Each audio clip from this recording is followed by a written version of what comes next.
Finalmente o Diário de Leitura tá de volta aqui nesse canal.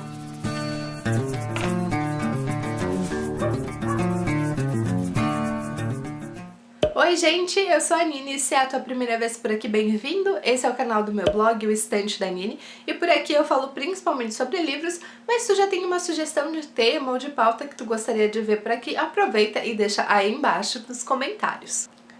E se tu já acompanha o Estante da Nini, espero que tu também goste do vídeo de hoje. Para novos inscritos e para velhos inscritos, aqueles pedidos de sempre, né? Ativa as notificações, te inscreve no canal para receber todas as atualizações, aproveita para seguir nas redes sociais e assinar o feed para receber as novidades do blog por e-mail, porque lá rola conteúdo extra que não aparece aqui no canal. E toda semana que eu tenho pauta de vídeo e tempo para gravar vídeo, eu fico doente, como vocês podem perceber de novo, mas tudo bem. Eu vou respirar fundo, vou fazer esse vídeo bem devagar para não ficar sem ar e a gente vai chegar ao final dele falando então sobre os capítulos da segunda etapa do Diário de Leitura de O Retorno do Rei. Sim, gente, finalmente é uma realidade, eu vou terminar esse livro em agosto. Provavelmente quando vocês estiverem assistindo esse diário de leitura eu já vou ter concluído, porque faltam só 2 ou 3 capítulos para eu finalizar o livro, mas espere, então vamos falar sobre essa segunda etapa e eu vou comentar um pouquinho sobre os capítulos que eu li de O Retorno do Rei. Então, gente, o primeiro capítulo dessa segunda etapa do diário de leitura que eu li foi A Pira de Denethor. E esse foi um dos capítulos mais simbólicos porque ele mostra como o terror e como a influência do Senhor Escuro ele está presente até mesmo nas casas mais fortes ali da Terra-média. E esse é um capítulo que me deixou um pouquinho enojada também, porque eu acho que até então, nessa parte, né, da trilogia, eu nunca tive, assim, aquela raiva, diríamos assim, por um personagem como eu tive pelo Denethor.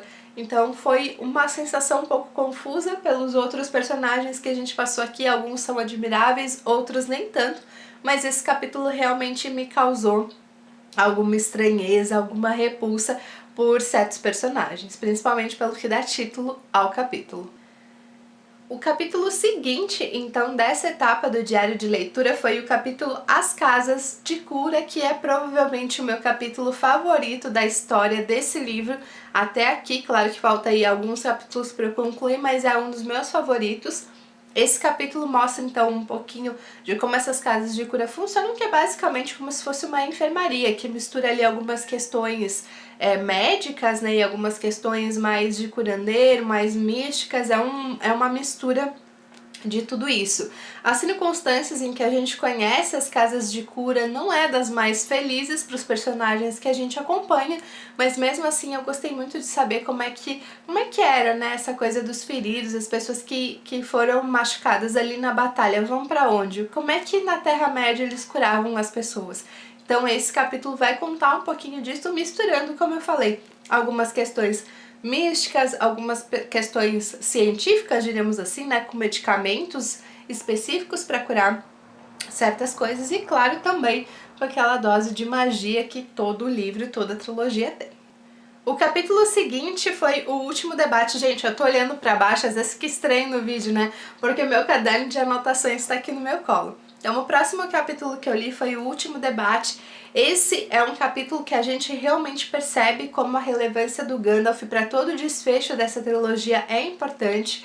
O Gandalf foi desde o começo um dos meus personagens favoritos, mas acho que nesse livro fica evidente que é muito graças a ele que toda essa guerra pode ter um fim, que não o pior para a Terra-média. Então, nesse último debate a gente tem uma pequena esperança quase inexistente de que essa guerra pode ser vencida, mas ainda existe essa esperança, e aí a gente vai ter ali algumas surpresas logo depois, mas no geral eu achei que a liderança do Gandalf foi um dos grandes destaques desse capítulo. O próximo capítulo dessa etapa do diário de leitura foi então O Portão Negro se Abre. Esse é um capítulo que fala um pouco mais da parte da guerra e mostra também um pouquinho como em algumas batalhas é preciso fazer certos sacrifícios para que talvez batalhas futuras deem certo. Então essa é uma manobra que no livro tanto os personagens quanto o leitor ficam completamente chocados, porque é basicamente improvável ganhar essa batalha que eles estão indo lutar, mas mesmo assim é a alternativa que eles têm naquele momento para quem sabe até lá o Frodo ter uma chance de conseguir destruir o anel. Então, apesar de ser uma manobra arriscada e quase suicida, faz sentido ter esse capítulo no livro, porque quase toda guerra a gente tem pelo menos uma batalha que é uma batalha de sacrifício. É uma batalha para ganhar tempo ou uma batalha para abrir novas possibilidades para outras frentes, né, da guerra. Então é basicamente isso que esse capítulo trata. O penúltimo capítulo dessa atualização do diário de leitura foi A Torre de Cirith Ungol e Ungol, desculpa as pronúncias erradas aí. E, gente, finalmente temos Frodo e Sam de volta na história. Uma das peculiaridades é que o Tolkien passa vários capítulos acompanhando outros personagens, sem citar o Frodo e o Sam em que parte da jornada eles estão.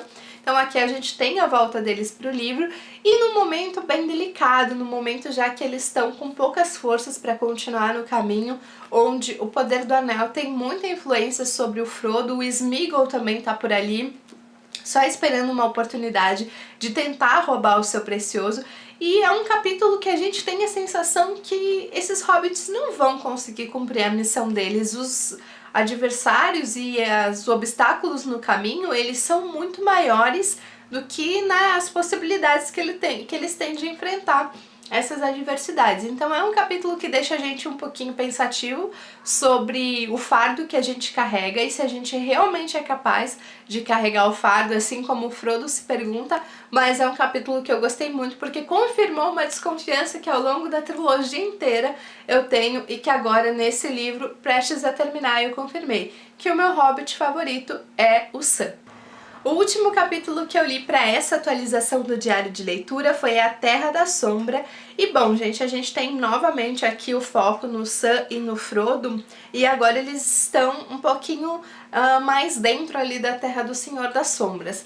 Eu achei que algumas coisas nessa parte envolvendo o Frodo e o Sam nesse trecho do livro foram um pouco convenientes, mas levando em conta que antes o Frodo e o Sam passaram por algumas adversidades que eram praticamente improvável eles resistirem e eles conseguiram, eu achei até que bem ok, né? Embora os hobbits não sejam personagens destaques ali pela força, pelo porte físico, enfim, pela agilidade, eles têm suas características que fazem deles pessoas que estão nessa jornada por um motivo. Então eles são inteligentes, eles estão perspicazes, eles aproveitam as oportunidades e é isso que faz eles continuarem na jornada.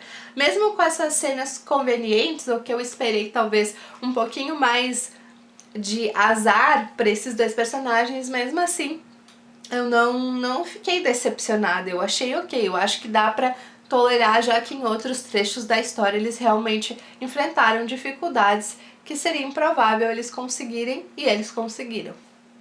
Eu separei, gente, também uma citação para comentar com vocês, que é da página 142, é do capítulo Último Debate, e é uma conversa entre o Gimli e o Legolas sobre os homens.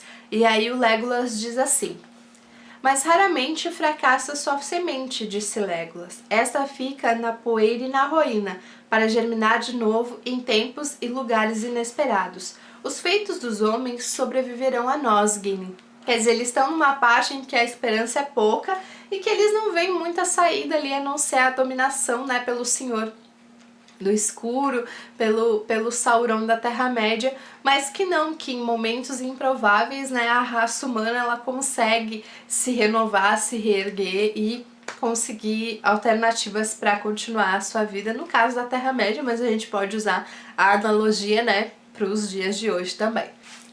Bom, gente, então é isso que eu gostaria de comentar com vocês sobre essa segunda etapa de leitura de O Retorno do Rei. Já tô quase concluindo, eu não vou incluir os apêndices aqui no diário de leitura, mas pode ser que eu comente sobre eles no futuro. E assim, gente, o desfecho dessa trilogia não é bem aquilo que eu imaginava, mas eu não tô me decepcionando. Assim, eu esperava que algumas coisas fossem mais épicas que outras, as cenas, eu digo, as batalhas, os acontecimentos, e alguns acabaram não suprindo essa expectativa, mas o livro caminha para um desfecho que eu acho que vai me agradar, e logo, provavelmente até semana que vem, eu já volto aqui para gravar. Eu vou gravar antes, né, mas vocês vão assistir provavelmente semana que vem, então, a terceira e última atualização do diário de leitura de O Retorno do Rei. e depois eu vou fazer o vlog sobre o filme pra concluir então toda essa jornada junto com o Tolkien. Agora sim, gente, é isso, porque vai acabar essa voz e a gente vai ficar sem final para esse vídeo. Comentem aqui embaixo outros diários de leitura que vocês gostariam de ver, e lembra que no final de tudo isso eu vou contar como é que foi essa experiência de fazer um diário de leitura e as mudanças que eu imagino para uma próxima edição. É isso e até o próximo. Tchau, tchau!